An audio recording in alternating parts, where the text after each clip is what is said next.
audio engineer. Here, the best dressed, the most on theme of all the participants. Not calling anyone else out, but so I was driving all day. So. In your Lambo, right? It's my cozies. Okay, we've got audience confirmation. Live and rolling. All right. Well, hello everybody, and welcome back to the Bitcoin Cash podcast. Following Bitcoin Cash on its rise to. Nope. Put that on your shirt. Okay. On its rise to global reserve currency. Okay. Following Bitcoin Cash on its rise to global reserve currency. This is episode number 150. Nailed it with the timing. Look at that. How's that for scheduling? I'm your host, Jeremy, and Jet is doing the producing. Today we have our guests, Fiendish, Ryan, Hold on a second. and Steve. The audio. Hold on. Can anyone else talk for a second? Yep. Check. 1, 2, 3. Test. I'm just waiting for latency to catch up. Yeah, that's 7 seconds. Okay. Everyone sounding good? I'm going to bump the gain down because something's definitely wrong. Oh, too much rock and roll already. Yeah. We haven't even got cooking yet, lads. It's the metal episode. That's funny. Well, that's it. How about that BCH Guru song though? Like, I was not expecting that. They're just coming hot out of the gates from Jamaican The vibes. animation to do it. Too. Yeah. Great.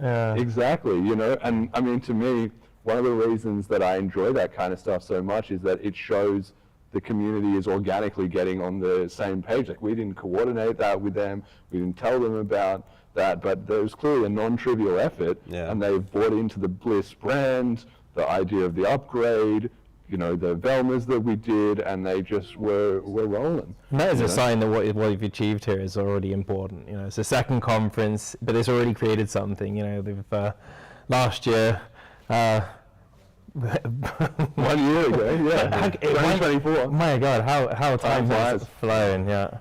But I think you've started something. You started a trend, and it's really put me right in the vibe straight away. It's like, shit.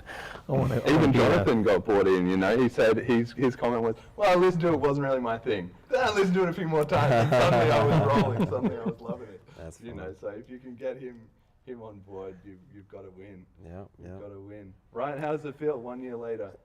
Really excited. You know, we do a lot of work on this, but we meet on a call every Friday for an hour, you know, leading up to it. And I feel like this year we just really try to get very narrow on our focus. Like, I remember, like, just different ideas. You can have a bunch of ideas. But I do recommend everyone go and watch, you know, the 2 videos that we did for this year. One was what is the VM limits? So everyone can be educated on what the upgrade is. But the other one, like, what is BCH Bliss? And, you know, in that mission that, you know, Jonathan was really inspired to bring together, you know, the investor class from BCH and the developer class. So when you add investors and developers, you know, we can make magic. We can continue to create products and innovation, because General Protocols was really created from his experience going down to BCH Bliss. So that was really the mission, the vision behind why we need this conference, why we need developers, you know, all in a room together, and you know, to create businesses and create people using it. Now, I'm super excited. We're 2 years into Cash tokens, seeing that market grow. Really excited to hear from the Cauldron team. We got a stable coin within the market now. Excited to learn more about that. A yielding product. There's so many things that have happened over the last, you know, few years where BCH has really gone there. Then hear back from the community, talking to people what they want to see, you know, moving forward. You know, privacy is a big topic. Block speed's a big topic. And these kind of ideas will be what's prevailing in, you know, the coming upgrades. And this is your opportunity to come and be a part of it and have your voice and put a chip forward, and let's continue to build peer-to-peer cash. So. Yeah, Steve, what do you make of it 1 year in, 1 year later? Oh, it's fantastic. I'm just happy to be here once again. Ljubljana is a beautiful city, beautiful country. Just the flight over was gorgeous. Enjoyed flying from Zurich to here today. It's just really pretty picturesque. But happy to be here. Last year I was, I guess, fairly new to the BCH ecosystem. and maybe was looked at as an outsider a little bit, but You've done a lot of work. I put in a little bit of proof of work, but getting involved with cash stamps was really cool. Hat tip to Jim Hamill and his brother, who've done the heavy lifting of actually making that project a functional tool. But it's been fun promoting that and kind of promoting BCH using that tool that they created. So, but yeah, just tagging on to what Ryan was saying. I think, like anything else, activity is important, and we're having a lot more activity in this space. Even when it feels like sometimes we might be spinning our wheels, you don't know what seeds are being planted out there that will bloom. So glad this is happening again. Cool that it's happening in the same place, but just in general, it's fun seeing the ecosystem grow and being a part of it. So I'm just happy to be here. Yeah, amazing. And Ryan, I think I'm picking up on what you said. Cash Tokens is now 2 years old. I mean, Yeah. we talked about Bliss 1 year ago, but 2 years for Cash Tokens. I remember when we did the stream for the upgrade there, we literally just did it online, like in a Zoom room. Me and Mini Satoshi and a few other people kind of joined in. Jason Dreyzehner saying he was glad to have got it over the line, and now we have a serious ecosystem spawning. I don't know if you guys have seen the latest Cauldron TVL numbers, but it's really starting to pick up. You know, it's now in the hundreds of thousands of dollars, and the BCH total is climbing. If the price pumps, suddenly the USD valuation is rising, and there's enough projects on there that I don't know what they are, the major ones. I don't even know the place number one right now is Store of Value, which is just popped out of nowhere. It's just, you know, I think there's $72,000. Somebody's putting real money on the line too. That's not like as soon as you go live, like people are watching that, you know, people are going to be jumping in, going to be speculating on that, and that's what you're saying about the seeds. You plant the seeds early, and then it takes a little time for them to mature, right? So do you have any thoughts on what we've seen from Cash Tokens so far? And I know you, Ryan, were specifically interested in that this year. What is lacking, or what are you looking to see be the next step? Well, you know, I think to get investor confidence, and someone like myself that's potentially looking at investing in the space himself, wanted to see some maturity. You know, we've had a couple of wounds in our DeFi journeys. I do think that we do have another video planned in educational, just talking about scaling DeFi, whether it's EVM versus UTXO, and why UTXO might be the best way to script it. And I'm just excited to talk to developers more. And you know, and what this means in the world of people that are listening, you know, a DeFi system. If you look at a lot of the action that's going on out there, it is users are jumping on a DeFi, and the plan is just to get more coins in more people's hands, and have a reason to use it. But also just creating, you know, I look at it that we need to be able to create enough financial products as a business owner that like the current traditional finance system has. So that's what sparked my mind last year, the fact that I could collateralize my BCH and not have to sell it, and not, you know, the concept of paying. Let's say if you wanted to take out like a home equity line of credit on your home, and you're paying a bank to access your equity. With DeFi, you're borrowing it from yourself. Why am I going to pay someone a fee? Why do I need to pay someone to access my equity? And the fact that we can build those kind of unique products within the space, I think, you know, would for, you know, from a business class standpoint, you know, gain a lot of interest, and someone that's, you know, always trying to accumulate more BCH and not wanting to sell it to do things. That's very interesting to me. So. Just go leverage long feed. You're nodding there. I know you're a big business aficionado. You know, where do you see the Cash Tokens inroads starting there? So yeah, I mean, I think the last 2 years of Cash Tokens, it's been exciting. So the first year it took a while to get the tools out there so that people could actually easily create the tokens. Now we have Cash Token Studio and Cauldron decks where you can list them like that. That's obviously so much more activity going on. What really excited me is Moria, and I'm really looking forward to the version 1 of that when it re-releases, because I think stable coins that are backed by BCH, I mean, this is really nice. Stable coins are the stepping stone, but having a centralized point, of course, that's a no-go. So, you know, in the worst case scenario, what you end up with, you know, you have inflation, but instead of that money then going to the banks and governments, it's going to the person with the loans, or people with actually holding the BCH. So that's really interesting. But yeah, I would like to chime in with what Ryan said. So we've seen 2 years of development in cash tokens, and I think the name cash tokens was a dangerous name for the protocol because the tokens is so prevalent. But cash tokens enables so much more, such as all the financial tools that we need. You know, if we really want to be decentralized sound money for the world, that needs to be there, and it needs to be seamless. It needs to be super easy. It can't be just equal to the banks. It's got to be so much better than that for users to come and jump into that. What I'd like to see, what I don't think we've seen used as much as I'd like to have seen, is things like JDEX. When I remember hearing about this and the idea of selling tickets, you sell tickets to a concerts. Ticketmaster is massive. It produces huge amounts of revenue. And yet we've got the technology that's already there to be able to completely take over Ticketmaster.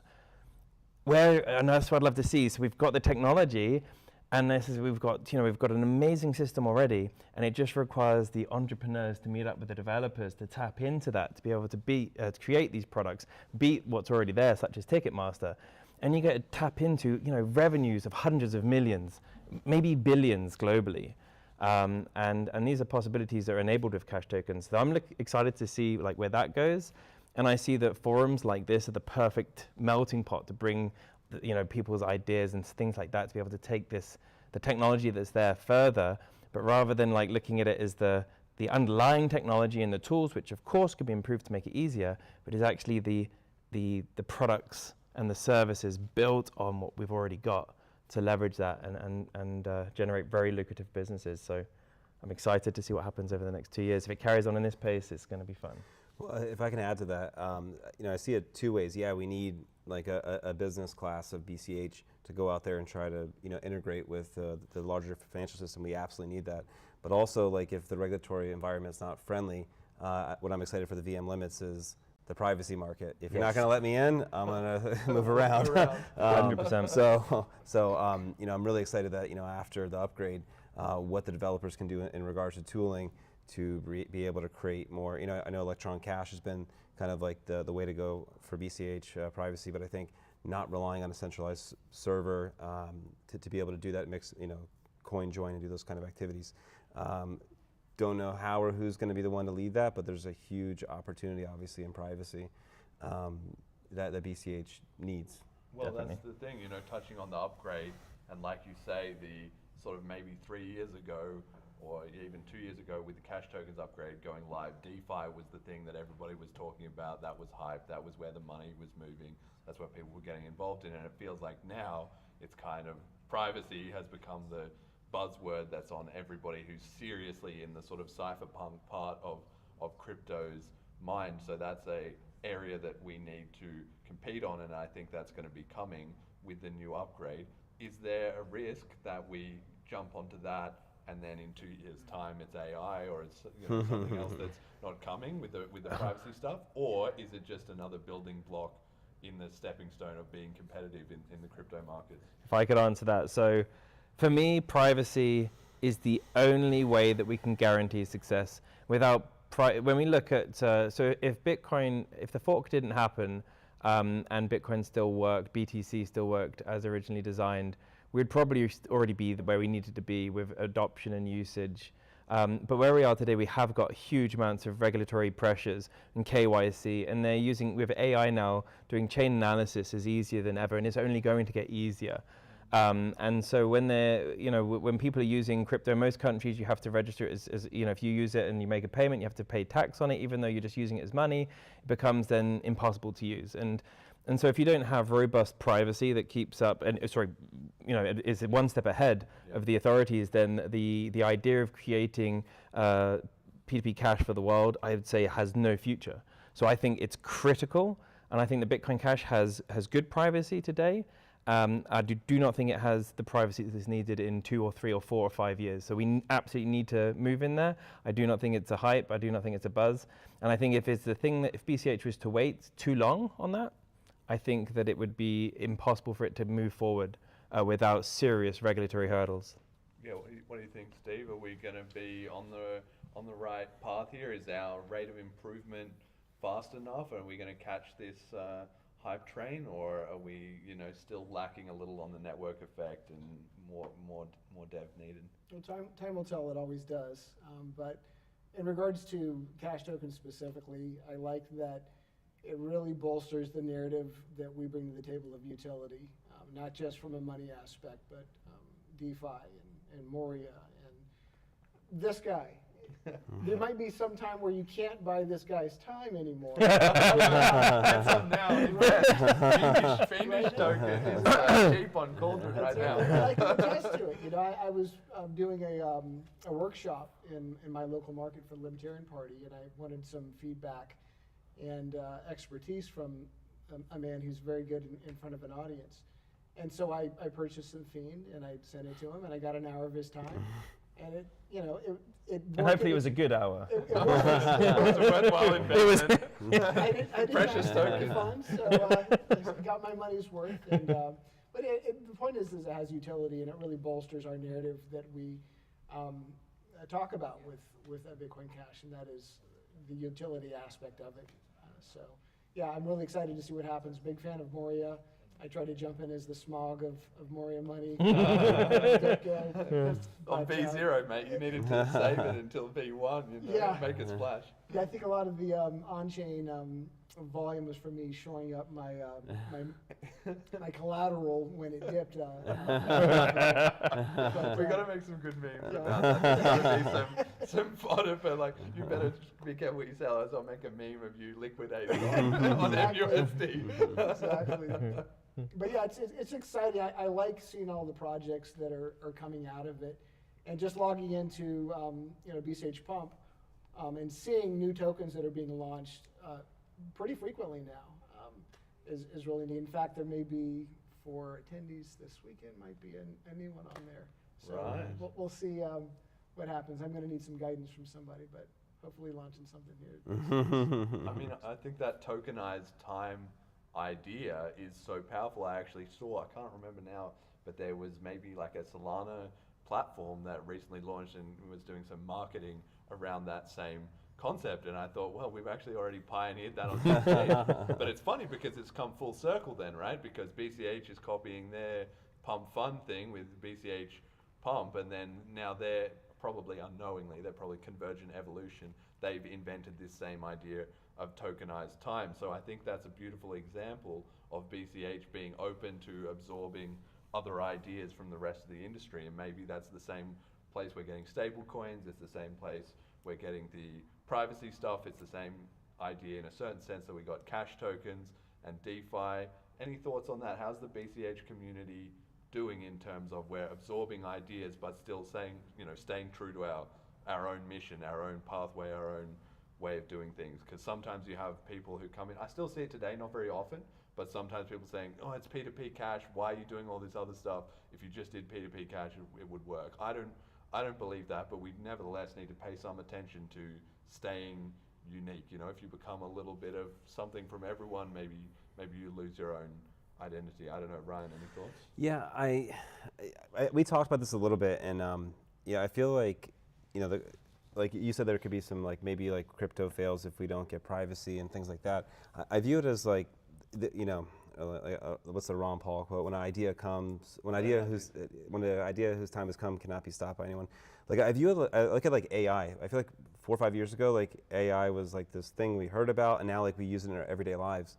I don't know what that inflection point for crypto is, and I just think the more tooling BCH has for that has a better opportunity to become whenever main society feels like this is the tool that we need enough, that we have it at least, and then you enter the ecosystem. Oh my God, I have all these other tools within it. To say that we should ossify and stay on one peer-to-peer cash just for push payments, I think that's a limited market. I don't think we can reach what the main why I got into crypto. This whole idea that humans could be free of government, and and someone in a third world country who doesn't have a bank and get access to the internet and participate in the global financial system. I think the more things we do to do that is the whole mission that I got into crypto, whatever coin you want to call it, and that's why I think BCH has that mission behind it. Yeah, any thoughts, Fiendish? Yeah, I think it's a great point. I think the reason why Bitcoin Cash, I think is like its greatest strength and its biggest weakness was that it was so headstrong on one particular thing, which is why it survived after this brutal fork and why the community stayed and existed. And I think there's some people who are a bit more OGs that are also vocal on this point that they're concerned about it's losing its vision. But decentralized money is much more than as you just say, it's just like Push payments. push money to to push payments. It's and there's so much when you're using banking systems, there's direct debits, standing orders, and subscriptions and all this. There's so much more to it, and so to just stop anyway it just doesn't make any sense. The success won't come through there.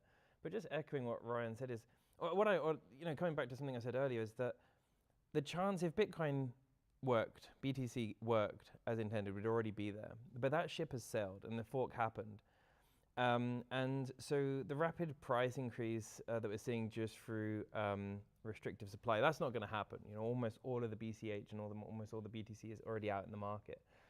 So how do you bootstrap that economy of, say, decentralized money? Like, I don't think anyone here knows. That's the truth. So the network itself needs to be a foundation for innovation, and that's what's happening. So, and the more possibilities that people can do, the more, the developers can just create crazy stuff, whatever it is, the better, because then it gives the money a purpose. It gives it a reason to be used and be spent and be accepted.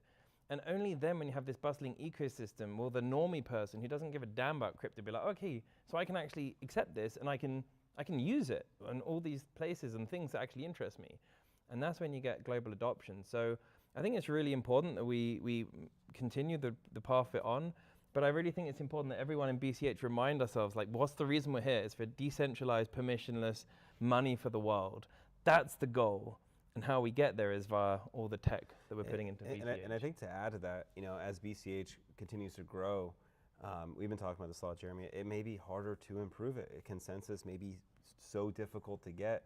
Sure. While we're smaller right now, let's make it as good as we can. And then we may be stuck in a position where this is what it is, and hopefully it's still good for humans for a while longer, and maybe it gets hijacked, maybe it just no one can make a decision at that point. But right now, while we can ship innovation, let's do it. Yeah. So Steve, talk to me about that. Then people have like this concept that we need to be bringing in new blood, new talent. Like you said last year, maybe you felt that you were a bit more new on the scene. How is BCH doing in terms of attracting new talent? Maybe what can we do better? And is there a risk, in a certain sense, that we attract too much talent, we build up our inertia, and things start to slow down, at least at the protocol layer? Yeah, I think Ulf and I were just talking about this earlier. At what point does the ball that's rolling downhill get so big that it becomes cumbersome and not as efficient, and you deal with the pain points and stresses of an ecosystem that's growing? I think that's really hard to define. You just have to kind of go through it and see what shakes out in the end. But ultimately, tying into the bigger conversation here is the downside of open source systems is they're not easily controlled. Now, the controllers like that aspect. They want to be able to control things, but in an open sourced, free market type of system, the market ultimately decides. So it really doesn't matter what we think up here, because the market is going to make that decision at the end of the day. And I think if you're not providing a solution or a tool, somebody else is going to. And I'm not saying that more is better necessarily, but I think we have a healthy balance of the chip process that's kind of steering things subtly, but you also have people that are contributing to the space on an ongoing basis and coming up with ideas that are going to be largely out of our control since it's an open source protocol. So again, the market's going to decide ultimately what happens, and it's exciting seeing it unfold. As far as bringing people into the ecosystem, I think when you have tools, solutions, products, utilities, apps that meet needs, it's going to attract, the people will come. Not to use the field of dreams cliche. Yeah, but I mean, it's true. The market does provide when it's allowed to function. We live in many societies now that we don't really have free markets. They're corporatism. It's big government in bed with big business. And you don't actually have a functioning free market in many ways, but some more than others, obviously. So yeah, I just think it's exciting, and it's fun being a part of, if nothing else.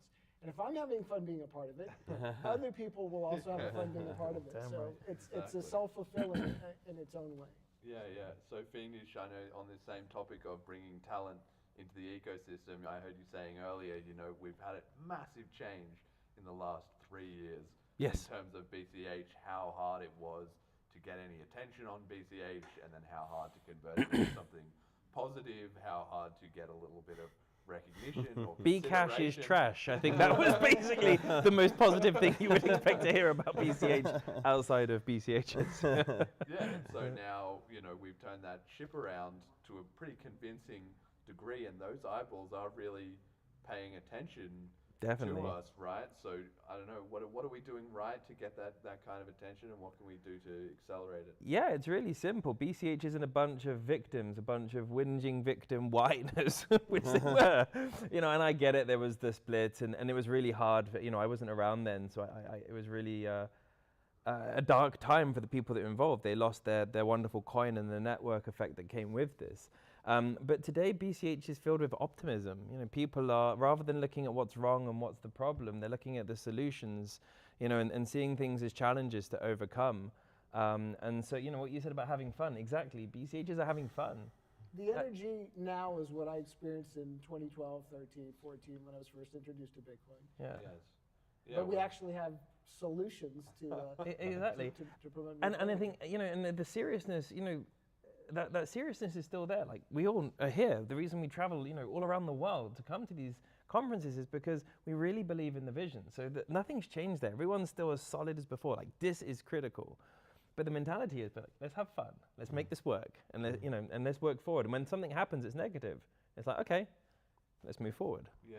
Bit like the payments. Find a solution, yeah. Find a solution. Like, so Yeah. let's work on a solution. If we can't find a solution, okay, let's just do the best we can. And so I think that's so there is a cultural shift in BCH. And I think this is testament to the people that are in it, and the kind of people that are having the impact. And I think everyone here is very, very positive, very forward-thinking people, and this helps massively. And I really think that culture, when people come, well, they're more likely to come, first of all, because of that culture, because it's attractive, as we're seeing. We're having BTC as entering into the conversation, or coming into the Telegram groups.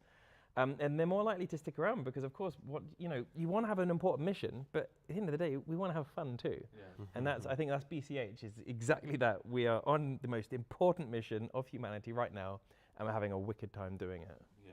Yeah. Ryan, any thoughts on that? Maybe a bit of a longer arc for you in seeing the transition from one to the other. Yeah, although I know you always say the trials and tribulations Yeah. along the way, I don't know. Well, yeah, it's been I've been a glutton for punishment, I think, over the years. But no, it's been. But again, for, what's going to get you excited about it, and I think a couple things will continue to work in our favor. If we can create more usefulness and just people using it as money, and then I think we're BTC, that they've had the fortune of their number go up, and I think as the last 3 years, I think our numbers got we've performed quite well. And I think that's going to just be a testament of what our efforts do, how the products work, how the transactions work, and it's really, going through a couple forks, or that where I think we're, painful, but that, again, I still can't wake up and find a better coin, through it all. That's it. All right, so the ball is in our hands, right? And what you guys are talking about is, okay, we've got to keep up with the market in terms of privacy, in terms of stable coins. We're doing a decent enough job at that. We're getting the sandbox right, so we're attracting the talent. People are wanting to come and play with us. So the real question is, what's next? How do we, instead of just, because I feel that a lot in a lot of aspects of BCA, for instance, in the wallet ecosystem. I feel like 3 years ago, we were way behind the game, right? But now, we're right back up there, okay? Maybe we're not blowing the competition out of the water yet, but we're elite, we're competitive for sure. The developer tooling, we're ahead of the game. Protocol, we're, overall probably among the best, but on specific edge cases, just need to round out that suite of things in terms of conferences, in terms of meetups, in terms of traction, hype, marketing. Still got a little ways to go. So what can we do to get ahead of the game rather than just being, you know, concurrent with it. Any thoughts, anyone? I just think it's more people. Yeah. I think it's doing what you like to do and what you're good at. I have so much fun onboarding people with cash stamps, and to the point where my wife rolls her eyes every time.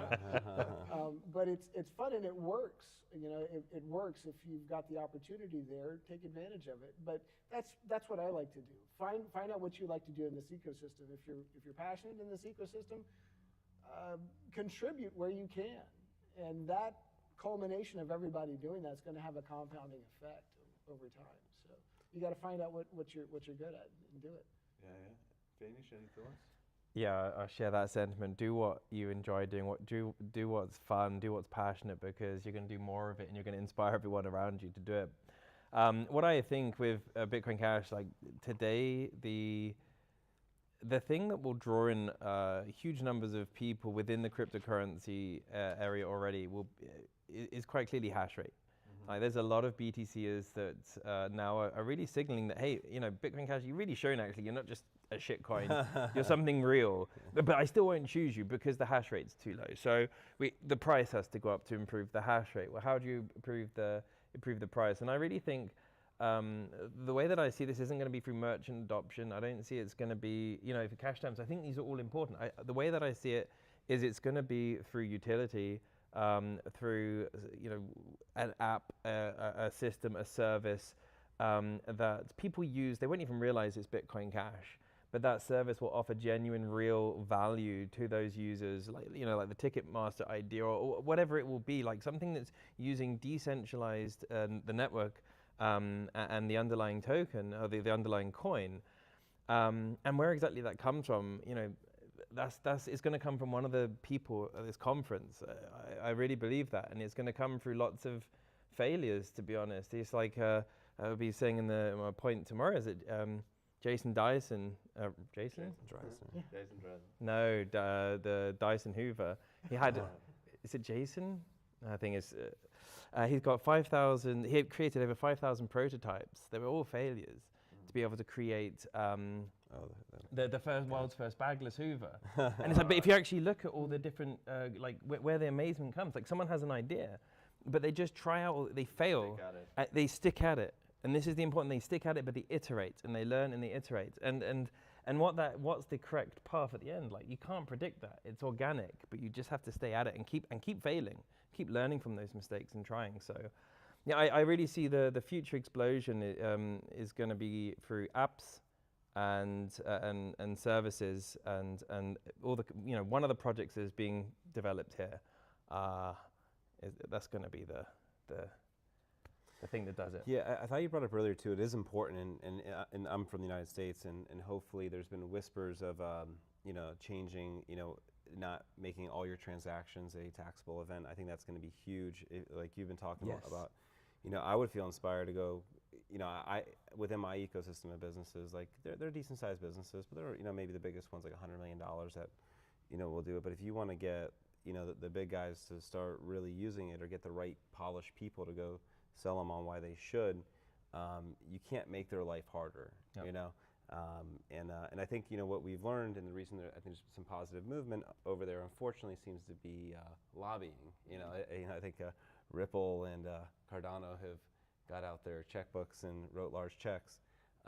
So I'm not sure if that's the way for BCH, and that's why I think if either we're going to go ask for permission or you know, use privacy tools to just go around it, and then, you know, kind of create more ground up markets.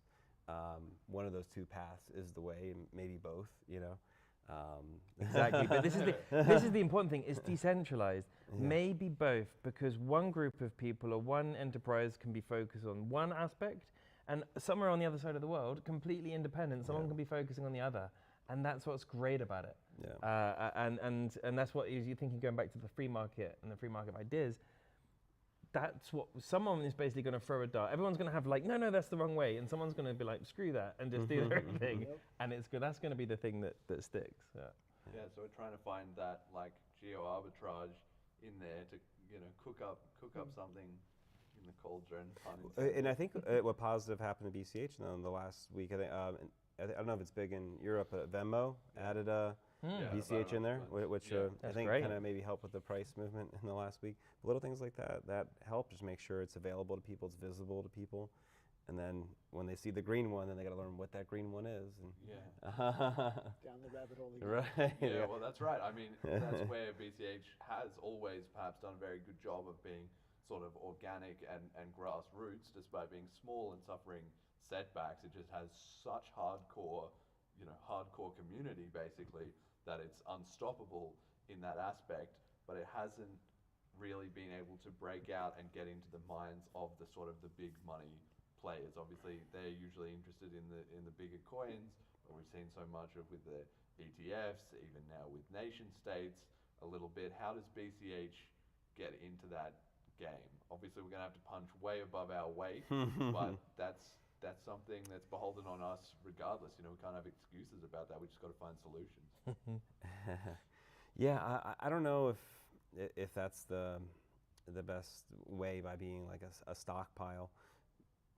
I do think there will be speculative money out there that just look at the rate of return on a $2 trillion asset tripling versus an $8 billion asset. So I think there's some good arbitrage from BCH in that perspective. And then look at the underneath it. Big money can move this coin from 8 billion to 100 billion or something like that. So I think being small also has its advantage of being just a smaller cap. Even though we're not too small either, we're right there. We're still in the I mean, top 8 20, billion, $8 billion is from a corporate perspective, that's a massive company. It's massive. Yeah.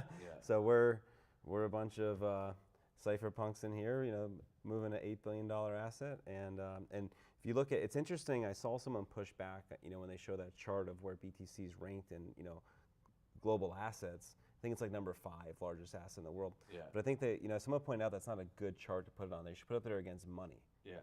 Like, right, how much is Euros, all the USD. dollars and euros worth? Because then we're talking. It's not competing against money, right? They just dropped the sandbox. We're king of the world, guys. We did it. We lowered our standards and then we got what we wanted. But Congratulations. you never see those market caps. Yeah. Like, I want to see those market Yeah, caps. because that's the market cap we're going on, and it's much bigger. But I think you raised some good points there, and like just thinking about. Oh shit! I've completely lost my train of thought. Actually, But I was talking It's about been a long how day. you can move 8 billion to 100 billion. yes, exactly. Sorry, miles away there. It's been a busy day. Is the fact that I agree with you. We should be wary of this because, of course, at a certain point, Bitcoin Cash is going to be a global used economy and currency, and you're going to have businesses, BlackRock, that are using it and tapping into it. And that will be fine because it's such a mass. But what happens now is we want the investment to match the community size because the community is full of really passionate people that believe in the cause. And if you were to have someone like Michael Saylor or, BlackRock moving into Bitcoin Cash right now, they would own complete dominance. I guess your podcast is the largest viewing and has the most presence of any BCH content creator, but you would just be overruled entirely by that weight, and there's nothing that you could do to stop it. So I would say that would be a very double-edged sword, and I think we'll be destroyed by it. So I think as much as we'd all like to see the price of Bitcoin Cash explode and beat BTC, I think that it would, just the investment into the ecosystem should match the community. And we should what I would rather see is actually, is that people here within the community with great ideas find investors into their projects and retain control over their projects. So the investment is for 30%, whatever, of their business. So they still get to be the thought leader and the owner of that particular business. Because otherwise what will happen is BCH with the chip processor or not, it will be hijacked. It will be overtaken, just like BTC. But I think what helps modify that is just also the daily trading volume. So if you own, let's say, $3 billion worth of BCH, you don't really own it. I think a few hundred million trades daily or something like that. Yeah, and you can't actually get it. There's some big arguments about that. That a lot of the trading is happening on Binance. Yeah. I don't know if this is a recent thing. I just saw this on Reddit. Was that there was a relatively small purchase made on Coinbase, and the price went up to $475 or something like that. But on Binance, it stayed very flat. And so I've experienced this myself, and I think it's the same with BTC. That the volume The real volume is much less on all cryptocurrencies, and including on really? BCH, yeah. So, and what is the true volume?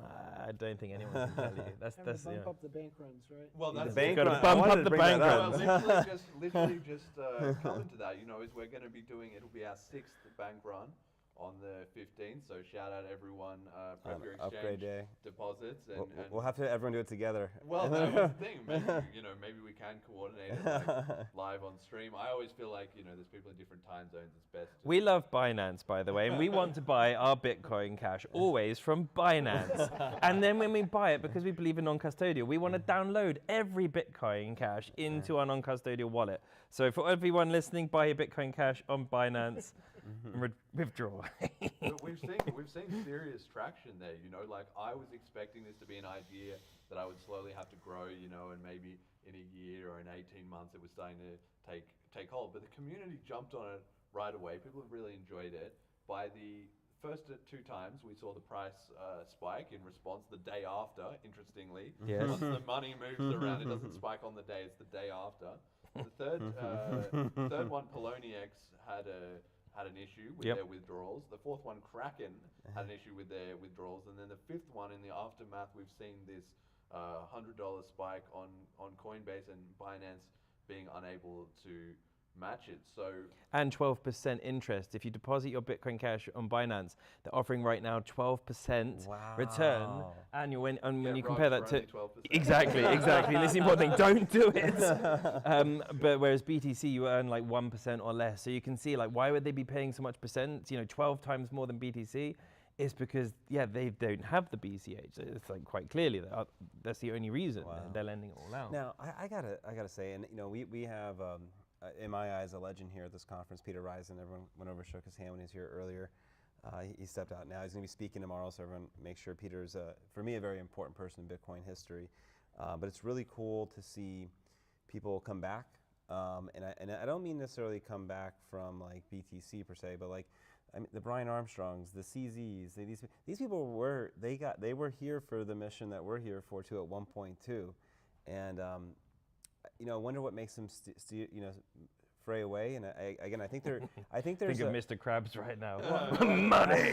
Well, I certainly think even let's say Bitcoin.com is moving in a direction too. I think these are all good things. They're following that. So there's people don't want to be too early for something. I think is fair, maybe a fair way to say to them. Or I view people lack of being courageous in vision too. And not to be hard on that. I get people need to run businesses and produce profits, and BCH needs to be profitable for businesses, and I think that's our job. So I think as we're continuing to build, and I think the last 3 years have been the best 3 years of BCH. Yeah. I think those people have no problem coming back. They'll have no problem not dumping our BCH anymore. So I think we're heading in the right direction. But they were the underdogs. That was the whole point. They maybe believed in the mission, but they believed in the mission while they were the underdogs, and now they've moved up in the world. They've got more clout. They've got more money. They've got more on the line. Maybe they're kind of happy with where they're at. It's not so appealing anymore to be peer-to-peer cash Bitcoiners rolling the dice, at BCH Bliss anymore, right? So I feel like we can't really rely on attracting back those people. I think that is a factor, and that's one of the reasons that I like BCH, is because once we get rolling, it will suddenly achieve this huge inflow that almost no other coin would have that claim to, or would have that mind share for someone to ring the bell. But I want to push back. I do think we already kind of started rolling. Last 3 years we started rolling. We are. But whenever it spikes into the top 10, let's say, suddenly like all eyes. Now it's the plugged in people, the people who are paying attention. I've started to realize there's no laughing about BCH anymore. Yeah. But it hasn't kind of hit the mainstream, the ripple effect. And I think bank runs are a big part of this, man. Yeah. I didn't know there was that much arbitrage between the two exchanges. That's fascinating. That is fascinating. Yeah, and the more you look, there's always a little bit of slippage. Yeah, but no, that was way outside the realm of. And seriously, if anyone's listening to contacts to Binance, why aren't they just showing their deposits of Bitcoin? Yeah, they publish their reserves of for everything except BCH. Everything other than BCH, and so something like Binance, it must have between 1 to 2 million of BCH deposited on there, or in paper BCH, if not in real BCH, because you think it is the largest crypto exchange. Yeah. And so if they are short on BCH, just think about it, like how much. I mean, how much BCH has been not moved in the past 5 years? I think it's like 4 or 5 million or something, like BCH. Well, the stats are actually crazy because it's something like there's 19 million BCH. It's something like there's 8 or 9, I think, on BTC that is frozen and hasn't moved since the fork on BCH. It's like 13 or 14 million. There's probably only 5, 6 million circulating BCH. So when you think about that, exactly, recently it's less. It's like 2 million. So if Binance, why aren't they proving the reserve when they're doing it with all other coins? Which means like there really might be 1 million BCH that have been paper sold. And if you just do the numbers, like if all of a sudden someone was to buy 1 million BCH, one can dream. We need to get in these GameStop people. Squeezing the. We're coming full circle though. The right? mother of all squeezes. That was literally episode 2 of the podcast we did. Wall Street bets versus Wall Street, and that was at the time that was what was happening in the financial world at the start of 2021.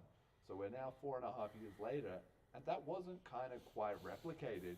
But it was that watershed moment of breaking down people's barriers, the kind of idea of financial power in the people, and then that's led on to, of course, like all the meme coins and stuff. It's still sort of a successor of that kind of thing. How do we capture some of that energy and get it focused on BCH? That's more of a promotion and marketing question. I got an idea. I want to throw you off air. Let's hear it. Well, off air. Well, actually, no. I should maybe not off air. I'll share this. I know someone that has a large following in the GameStop space. Right. And why are you telling us this now and not 2? I reached out to him once about it, but I'm sure for a certain amount of BCH we could show him our story. Right. Okay. I mean, probably about 500,000 subscribers. All right. Can we short squeeze Binance? I think we can. I think we can. Well, maybe now. I think maybe we need. We have the bank runs. We already have some of the data to get. And I think if we well document that. Yeah. They're gonna find And all your accounts and ban them before. Well, I mean, it's. I mean, with GameStop, they did a similar thing, and he was like one of the bigger. He was on Fox News for it, like and if we can get that throughout that whole market of people that just, live that. This is the next target. We found it, guys. Just jump on it. I think if we can come up with a nice deck on what the problem is.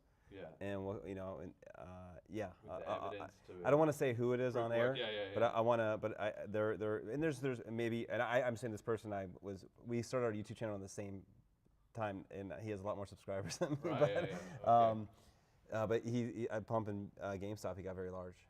All right. Okay. Steve, any ideas? How do we bank run Binance out of the business? Make Binance or BCH. I don't like know. that. I think that's right. That would be that goes well on one of those posters. We can AI generate that for sure. There you go. Do it. Oh my God. I don't know. One thing we do know is that throughout history, all fiat currency has failed. Yeah. And I don't think the U.S. dollar is going to be any different. We don't know when. That's the hard part, is nobody knows when that is coming. But the cracks are definitely showing in the foundation for sure. And even with this new administration stateside, in true political fashion, they make a bunch of pomp and circumstance, and no heads are rolling. Yeah. No money's being reversed. The deficit's still climbing. So, yeah. When that happens is hard to say, but real change usually is precipitated by crisis, unfortunately. Yeah. And that may be what it takes. It may take a financial crisis. But when, not if, but when that happens, where are people going to flee to? Yeah. And I think BCH is the best lifeboat that we have available, currently, and hopefully into the foreseeable future. So how that all unfolds, it's going to be ugly. It's going to be painful. It's going to be really, really messy, probably for a while. But if we can provide that solution for people to flee to, providing the utility of a medium of exchange, the store of value will follow the utility as a medium of exchange, then ultimately becoming a unit of account. So many maxis get that backwards with the bastardized digital gold store of value narrative. I'm like, you consider yourself an Austrian economist or adhering to the Austrian economic philosophy. Read what Mises says about this the step process. Money as a medium of exchange has to be paramount. The store of value follows that. But yeah, it'll be interesting to see how it happens. I don't know if I'll even be around alive enough to long enough to see it. Hopefully, I am. Hopefully. You've been staying fit, you know. Maybe steaks for dinner, eh? Maybe a crisis or some massive bank runs. We'll see. Right. I guess the question is how. I'd say now it would be ugly even for our ecosystem if you had a massive run to it. Of course, yeah. I don't think anything could accommodate, but we human beings are creative. Yeah. We always manage to figure this shit out and provide solutions for people. Because with those massive changes comes huge opportunity. Yeah. And we are sitting on a gold mine of opportunity with what we have and what we're building, continuing to build. So that makes me positive, and gives me a hope, I guess, for the future. So how do we front run the next crisis? Obviously, it's up to us to try and, forearmed is forewarned kind of thing, or forewarned is forearmed kind of an idea. Obviously, 12 months ago, the answer would have been, well, let's get Appler in there. Let's make sure our scaling is looking good. We've got that in at the protocol level. Maybe we can do a little bit more testing there, but that doesn't seem to be like, the critical tipping point. Like that part of it is under control. So I think the easy quote unquote part is sorted in that respect. What else can we do to be ready for absolutely massive influx of people? Well, I changed the question for me is thinking just what would we do next?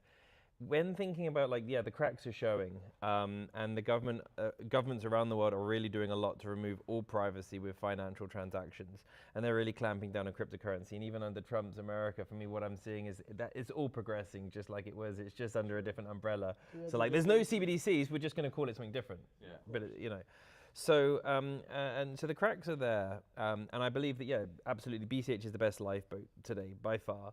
But the governments around the world are not going to go down gently. They're going to give up a massive fight. And so as soon as people try and move to that lifeboat, so BCH, they're going to do everything to stop them, and they'll cut off all the points. They've already done that quite a lot now with the choke points, KYC and everything. So but the next point then will be then to really say, well, if you've used crypto, it's illegal.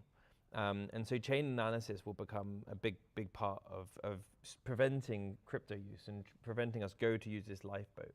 So I come back to privacy. I think that privacy is essential when that happens, when the collapse happens, if it's in 2 years or 5 years or 10 years or 20 years, if people can't use that money without the government, it's going to be insanely hard to really break those transactions for one person. So they couldn't do it for everyone. I think that is critical to ensure that we actually really have a stable lifeboat for everyone, and they're not going to end up risking their lives or their families. So that's what I'd like to see to answer that question. Either of you two want to jump in on that? Yeah, I agree to an extent. I just wonder how well media will play in that. Currently today, but as this last election in the States, I felt like independent media for the first time took over like traditional media and can not control the narrative as much. So we can't rely on certainly them having the tools to demonize us, and then we need privacy for that. But I think making sure, and I'm sure there's some crypto projects in that. BCH doesn't necessarily need to be the one, but being able to keep media voices, and it became challenging, during the COVID hike, even with independent media. Elon bought X, and Rumble popped up, and even TikTok was good for alternative media. But hopefully that that's not the case. That we need that the government can come up with a good enough story to make using crypto illegal. That would be. I wonder if the people would put up with that, and there wouldn't be enough media voices to stand up and say, "Hey, this is wrong. Well, Let's get these people." We had the pandemic not too long ago, and that's also tying into what you're saying. Maybe it was partly the pushback to that. Like that was this hugely traumatic global event, and it created that pushback. Has that sown enough seeds of sort of Trust is at an all-time low. Yeah. Trust is What- an all-time what low, do you but think we're about that? already there today. So, like, if I was to go back 20 years ago, you didn't have access to someone's bank account. The government didn't have access to that. In Germany and the UK, they would have to have a court order to be able to get access. We've got access to that all now. In Australia, and also in Italy, I was just reading, if you take out 3,000 euros and don't Spain, because it was Spain, take out 3,000 euros and don't inform the tax office within 24 hours, you face up to 150,000 euro fine. Like it's already happening, and people are accepting this. So this idea, and I really think we've got to stop being naive. Because yes, people are waking up to a certain level, or some people are waking up to a certain level because of the breakdown of mainstream media. But the thing is that even in social media now, we've still got now paid pundits that are independent, but they're still spinning their narrative. Like, at the end of the day, people have already lost almost all of their privacy with finances. The digital euro, van der Leyen says it's going to be coming out next year. The digital euro will be coming out soon. It's probably a lot sooner than the digital dollar. And they're already doing everything they can to get rid of cash. And this is happening. You cannot withdraw like 1,000 euros of cash in Germany anymore. And even when I sell stuff on eBay, that's all being sent to the tax office. So when I sell my product secondhand that I've already paid tax on, they are looking at that. Wherever it's being sold, not just eBay or any website, it's being sent automatically to the tax office. So they can see if I owe tax on my products that I'm selling secondhand. So I think we're already so far down this rabbit hole, but most people don't even realize it. So the idea of like a CBDC comes out, like next year maybe in Europe, and then what will happen is it's going to come out and it's going to be like this, because we've got a large black hole in the finances in many countries in Europe, and a large amount of that is because of immigrants that are coming, asylum seekers that are coming in and taking a lot more than they can pay into the pot. And the way that will come in, it's so obvious, and everyone will champion it, is, hey, we're going to bring out digital euro. We can give this money to asylum seekers, and they can only spend it on healthy food. Mm-hmm. They can't spend it on gambling. They can't spend it on cigarettes. They can't buy an alcohol. They can't send it back to their family. We can control their money. Everyone in Europe and everyone in Germany and everyone in all these countries are going to go, yay, left, right, yes, finally, we're controlling the tax money. And they'll be celebrating it. Right. Without realizing they've just gone into the mousetrap. They just bit the cheese, and now and then of course for that to work we have to get rid of cash.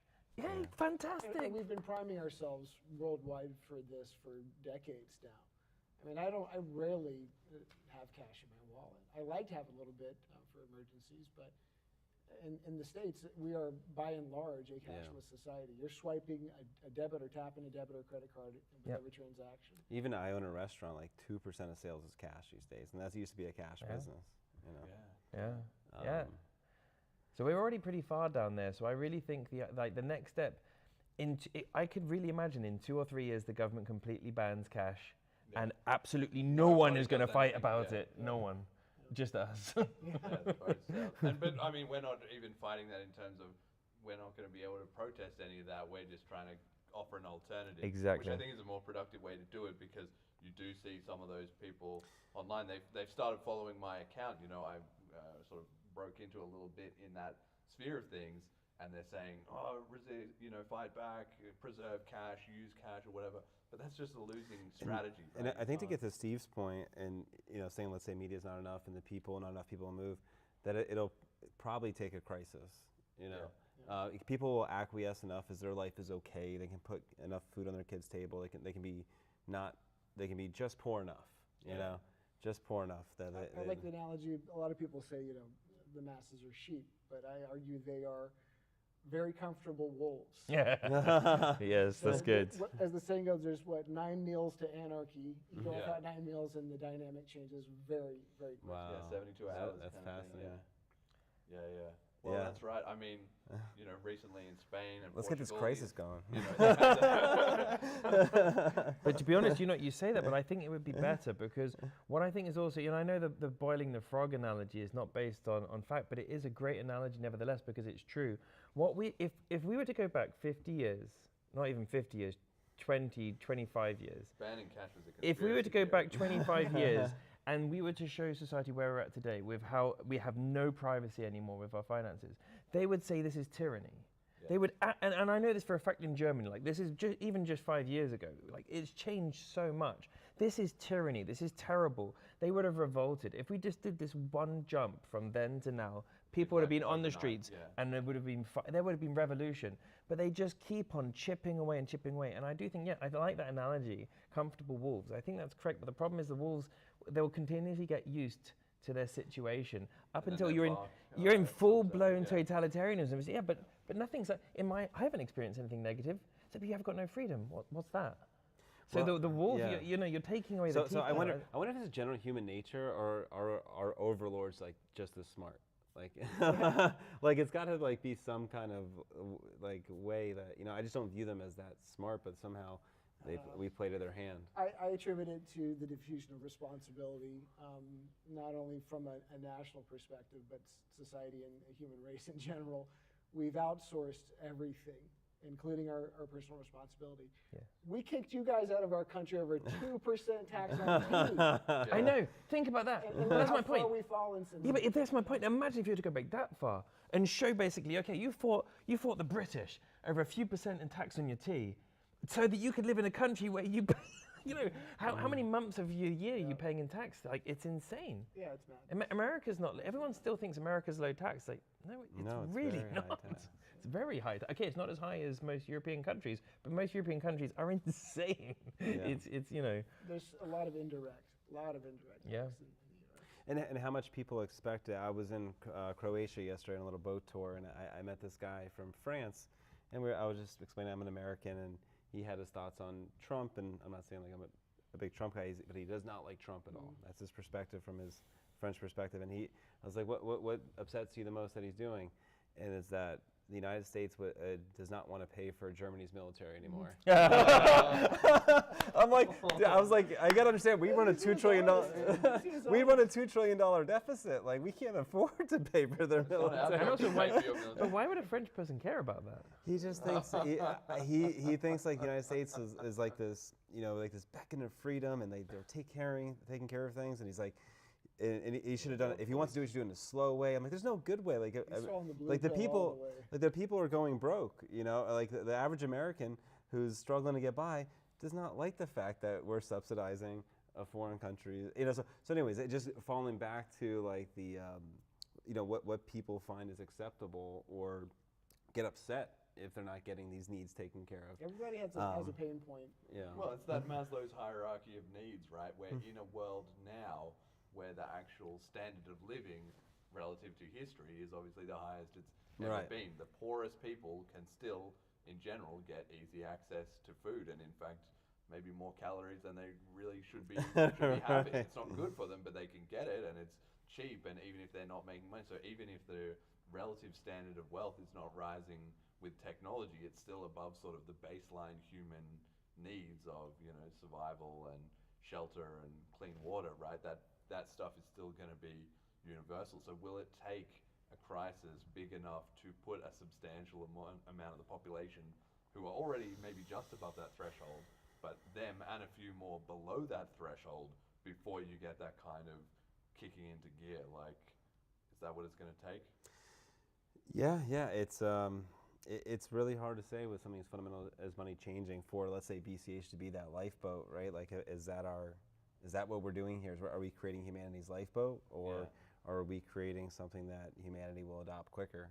I guess that's the question.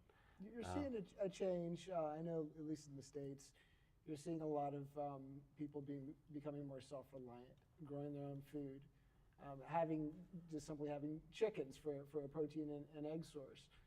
And you're starting to see that niche, if you will, grow. And BCH fits perfectly within that niche. Just 2 weeks ago, I was at the farmer's market in our town, and I was able to onboard somebody that sells honey, local wild honey. I put a post on Twitter, but and he was like, his eyes lit up because he was packing up his stuff. He had 1 pint left of honey, and he'd put away his Square machine or whatever, his swipe thing. I said, do you take crypto? He's like, oh, I'd love to. I was like, well, let me give you BCH right now. I gave him a cash stamp. Literally in under a minute, he was paid for his honey, had a Selene wallet installed, and, That's and his eyes lit up, so, and that's small, local, organic, grassroots growth there. So my hope is that he, tells other vendors in the market, about how our transaction went, and it grows that way. But the point I'm trying to make is that you're seeing people, I think, reclaiming these responsibilities that they've diffused. The glamour and glitz and the lifestyle that comes with urban and city living isn't what it once was. No. And that reality is becoming true. You're seeing people move away from the city centers, trying to get property if they can. Remote work, all of these things play a factor, and BCH fits in perfectly with that trend. Will it continue? Who knows? But I think you'll always have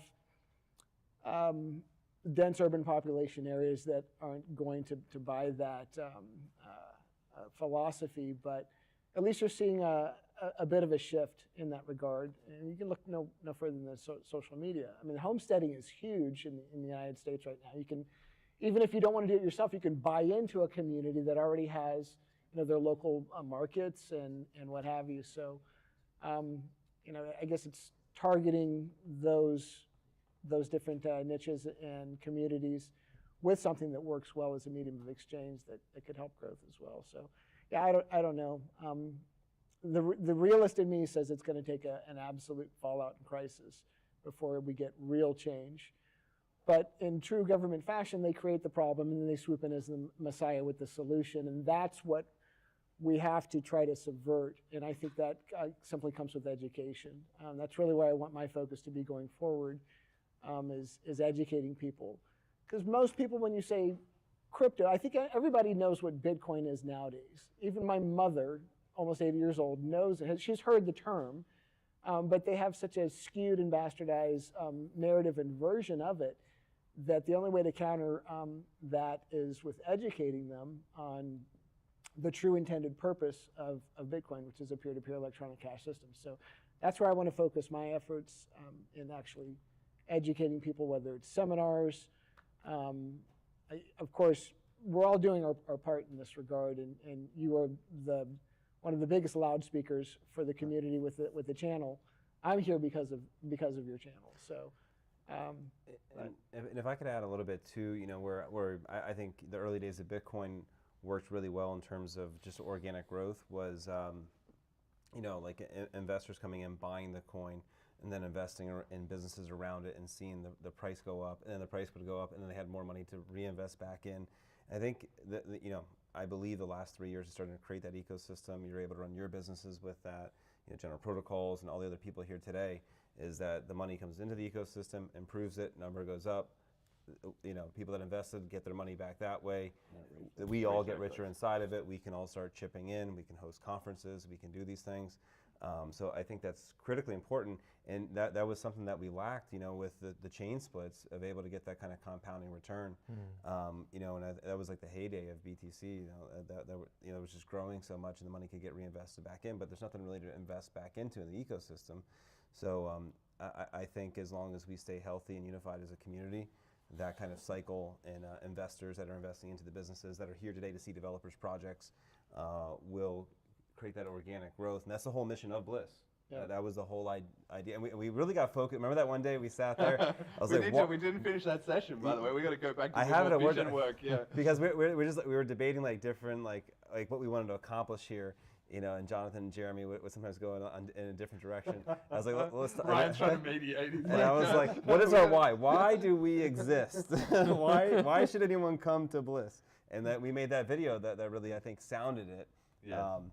So everyone watch, that video, what is BCH Bliss, and you'll really understand the mission and the ethos, and hopefully we deliver on our mission over the next 3 days. And thank you for everyone for coming out to be a part of it. Yeah, okay, so I want to hit a couple of quick topics, and then we'll wrap this up. We've been going for a while, but just, that was some big picture stuff. Let's get down to brass tacks. We've got the chips that are currently circulating around, Loops, Pay to Script, and Op Eval.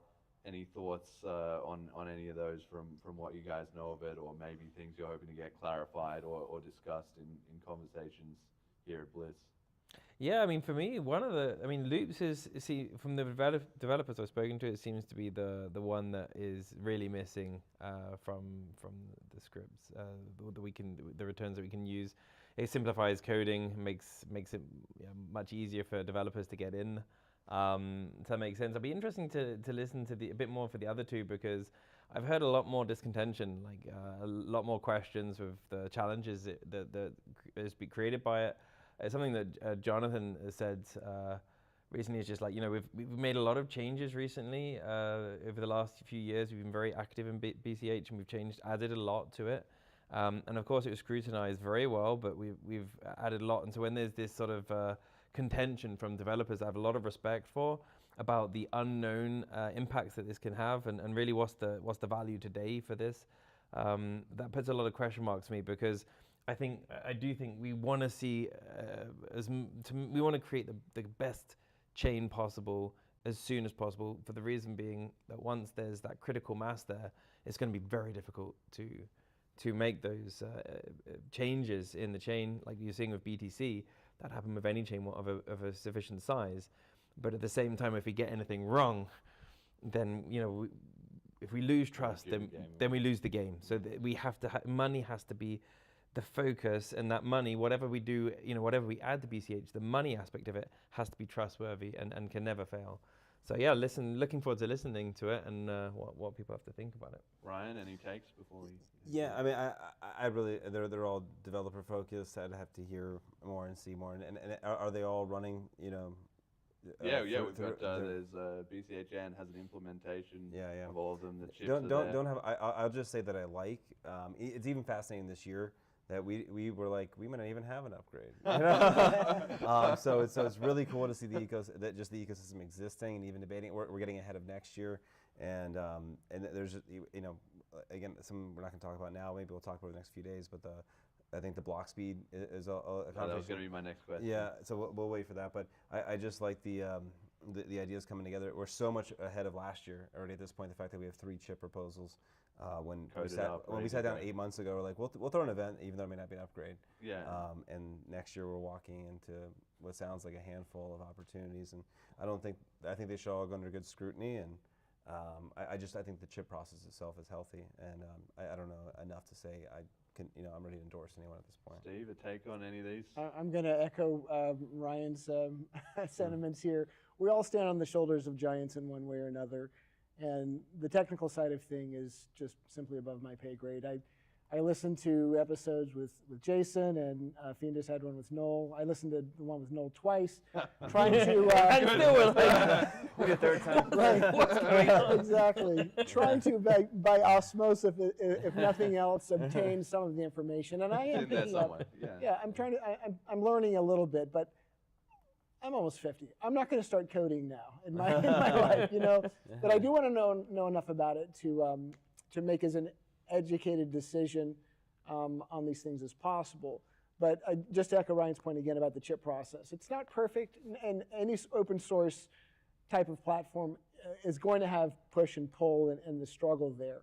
But the fact that we are not completely hamstrung like the BIP process and BTC Core, I think is a testament in and of itself. So as long as we can keep moving forward, and resistance is good. It's good. That's how you hash things out and figure out what the best path forward is. Yeah. But I think if we can keep that fluidly working chip process going forward, then we've got a long way to go with that. All right, last one before we close out. Ryan, you already hit on it, the 1 minute block time. So that's not got an exact proposal yet, right? But this is more in the works, maybe 27, 28. Bitcoin Cash Orders put the idea out there. It's done actually a pretty good job if you look into all the research and analysis. This is serious business. This is not just like, oh, guys, wouldn't it be cool if... But it's surprised me actually how quickly it's gone from, no, we can never do that, to, there's maybe something to dig into here. And that really makes me think of the flexibility of the mental model of the community, and also the fact that we recognize that we just have to deliver better solutions. That's the situation wherein there can't be any sort of sentimentalism about these magic numbers that were picked out of the air, and the block time perhaps is in a different category, more akin to the block size, than to the 21 million coins. You know, changing the 21 million coins, there's a whole bunch of economic reasons not to, but the block time was just picked at a certain point of time, and technologies has changed. You know, things have moved on. So what are you feeling about even just that concept, or then the idea? Would we be straying down a path of then, you know, endless bickering over the next thing? I don't know. Do you think the community will be open to it? Yeah, you know, and I shared, like, I was like, I've heard this idea before, and I shared some videos from Oh, that's Sovereign. amazing. Yeah, yeah. Shout out to Sovereign None. Sovereign has None. videos 3 years ago where he was just in the fucking future. And he's just talking about like all the stuff that Bitcoin Cash orders later reinvented. Right. And then, oh my, that guy. And I remember commenting, and he made He's a an few. oracle. Yeah, yeah. You know, and we talked about it a little bit more at length, and you know, because I feel like Bitcoin Cash just works, and you know, I don't have any issues with zero conf, and so when I said, like, you know, I don't really understand why we should, you know, maybe make a big deal out of it, and I thought the pushback was pretty healthy. It was, well, right, it's at least one more check off that, you know, someone that doesn't know that, you know, that zero conf for casual transactions more acceptable than a credit card. Like a credit card, you could recall, you could do all kinds of things. Like it's better, but it's one less thing for someone to say there being any kind of issue with it, and less of an educational. Now I got to learn what zero conf is. Now I got to learn what this is. And if there's not any other big, you know, technical pushback towards it, which I'd love to hear from the developers of any other, you know, proposed risk with it, you know, I would be in favor if it was a healthy move, because it's one less thing that someone could say, you know, why BCH is maybe, why some coin's better, you know, or something. Litecoin or, you know. Got to echo the same. You know, I'm not going to speak above my pay grade, so, and it would be very obvious if I tried. So. But you don't feel any like 10 minutes was prescribed to us. Satoshi had it right. The white paper says. I found it interesting that Jason brought up that it was actually 15 minutes saw it. in I the saw it. original. And then he tracked it up. He followed yeah. that back, and he Yeah, I saw produced it. the receipts as well. Yeah. Yeah, yeah. So again, I don't, if it makes for a healthier, more robust ecosystem without huge, serious trade-offs, I give it a thumbs up. So. Fiendish, any thoughts? Yeah, I was also blown away by how this went to, hey, this is really complex because businesses are building actually the assumption of the 10-minute blocks. And so it could really break a lot in the ecosystem, that we've went from that, like, to actually, no, this is technically quite possible to implement. I think what's important is make sure that if implementation is there, is that it isn't going to break anything, like for anyone, because if there are people making assumptions out there, even if it's just, you know, a small business, that trust is so important not to break. So we need to be very careful there. I think, you know, the main reason, as I understand, why that thought was not about actually security. It was more about the block variance.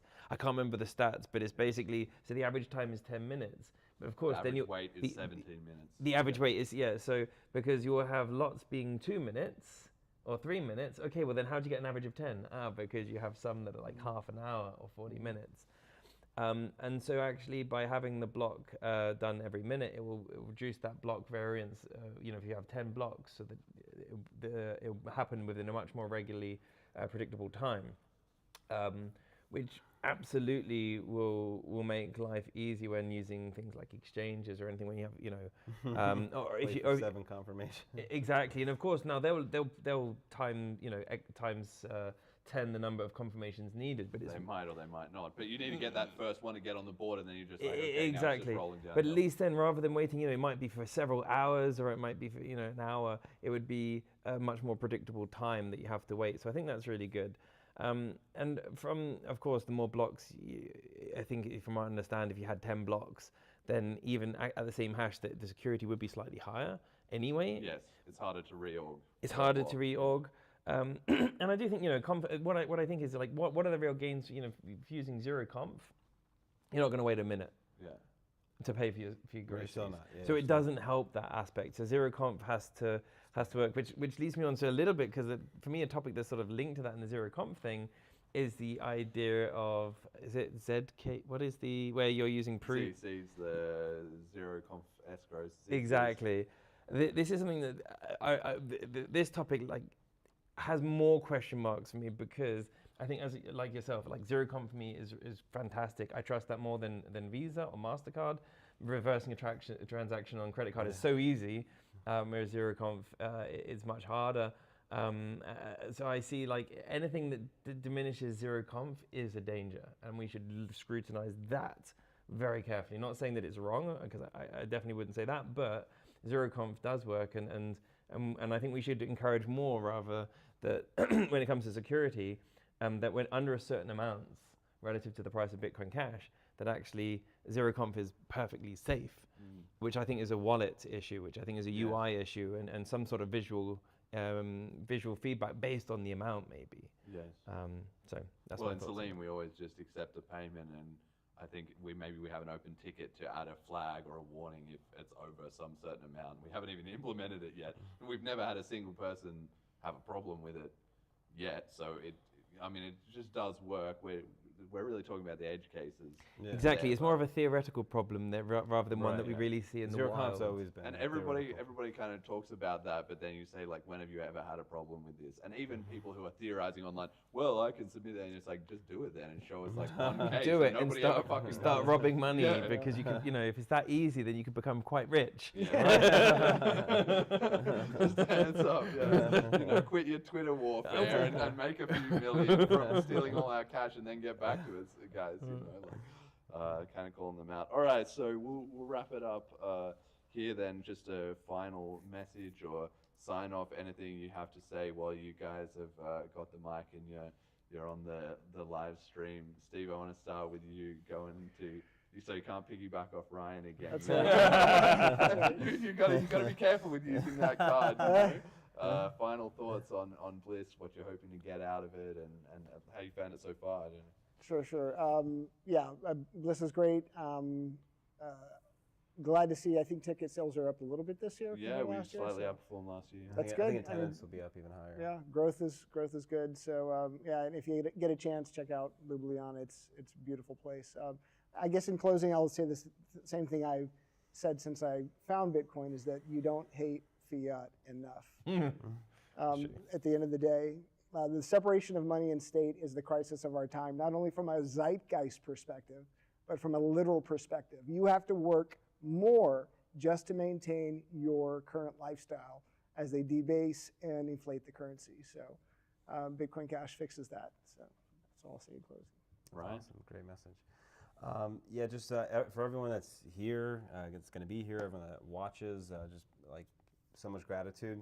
Like there's a lot of work that goes into it, and it means nothing if people don't show up and contribute. And the amount of enthusiasm and like gratitude meant giving back.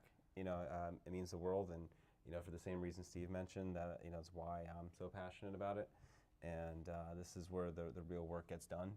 And I thank you guys, everyone, in the BCH community, or even our friends and other if you believe in peer-to-peer electronic cash or sound money, you're cool in my book. But I think BCH is a great place to be, and looking forward to spending time with everyone and getting to meet you and see how your last year's been if you're back, and if you're first timer, excited to meet you. So thank you guys. Finish, final thoughts. Yeah, so I can just chime in what you said already, Steve. It's pretty freaking important, right? Separating money from the state. Right? That's really why we're all here. Decentralized money for the world, for everyone, not just anyone.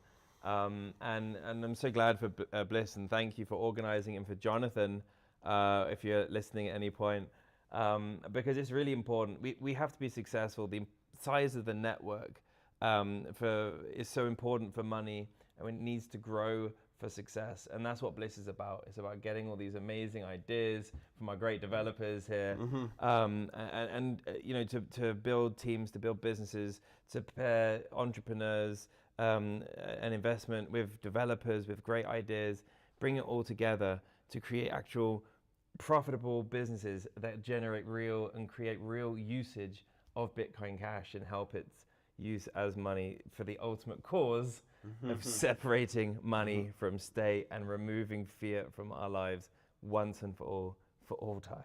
Yeah. Amen. Okay, and I'm just going to sign off. We'll be back with the Bliss Day 1 live stream tomorrow at 9 a.m. Slovenian time, which is UTC +2. Thank you for tuning in if you've been watching on the live stream, and our audience here as well too. And, Thousands of people. It's crazy. we can't show you, but it's absolutely packed. We're beating away the adopters at the door there, actually. But I hope you've all enjoyed this little Bliss pre-live stream, and we'll see you tomorrow for day one. Hey, how about those Velmas? How Guess are something those about the Velmas? Velmas. Hats off Bring to your Jeremy Velma. on the Velmas. Steve got a good Velma. Let's put it Whoever that way. chose 25, 26, and 37, you know who you are. You know your Velmas probably a little more intimately than you should, but I can't fault you for it. So. All right, that's it. And if we can play out with the BCH Guru song, if we have it lined up, or ooh, there we go. 32 seconds. All right, okay. All right. Yeah. No, that's a banger. That's full circle, you know. BCH Guru here. He's gonna be here. I don't know. We're gonna find out. But they got the full Anon team, you know. They don't have a single There's public facing rep. I was gonna say I don't know. You don't know who are they? They might be here. I've you asked never them. know. They might be in this room. Right? Well, apparently they're known, or like people who know who they are, but they're People anonymous. in the know, maybe. Really? Yeah, but I figure like we're kind of in the know, but I guess I just found out you're not in the know, Ryan. Live on air. there's many levels. You thought you were at the top. You're at the first level.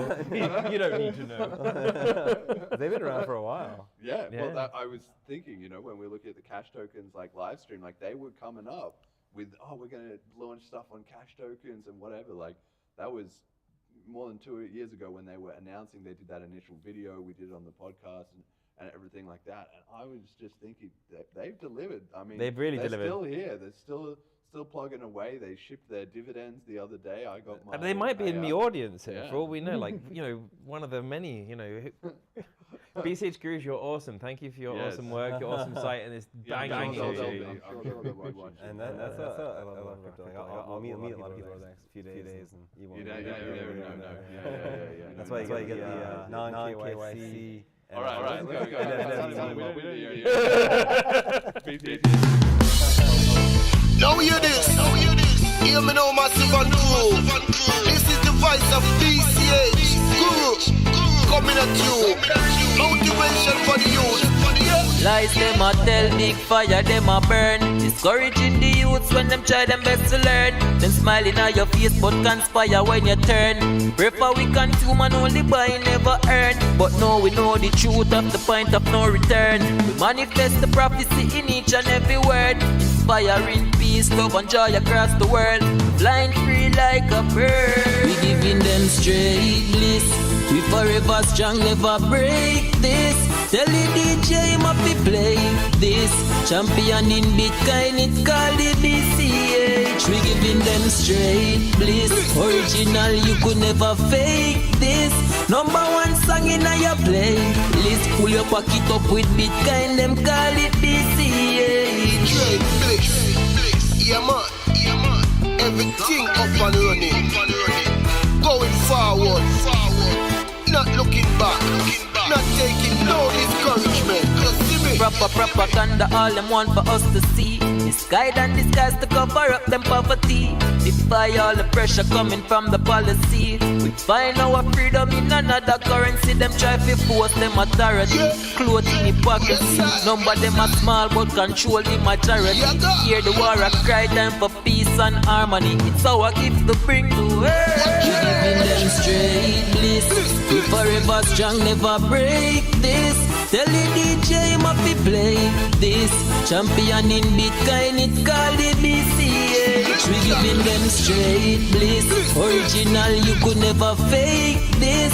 Number one song in your playlist. Pull your pocket up with Bitcoin, them call it BCH. Don't blink twice so your eyes might miss. They can't poison a vibe like this. We stay thirsty for life, no person alive can try to disturb my bliss. Cool in the sun and we hot in the shade. We black and white but we not in the grey. Not with dishonesty, not with commodity. Now we make profits on blocking the chain. Stack Bitcoin appreciates. Keep it short to abbreviate. We get high, no THC. Just take flight like BCH. Don't blink twice cause your eyes might miss. We bring joy in a light like this. They can't poison a vibe. Enjoy for the night till we float in the sky straight bliss. Giving them straight bliss.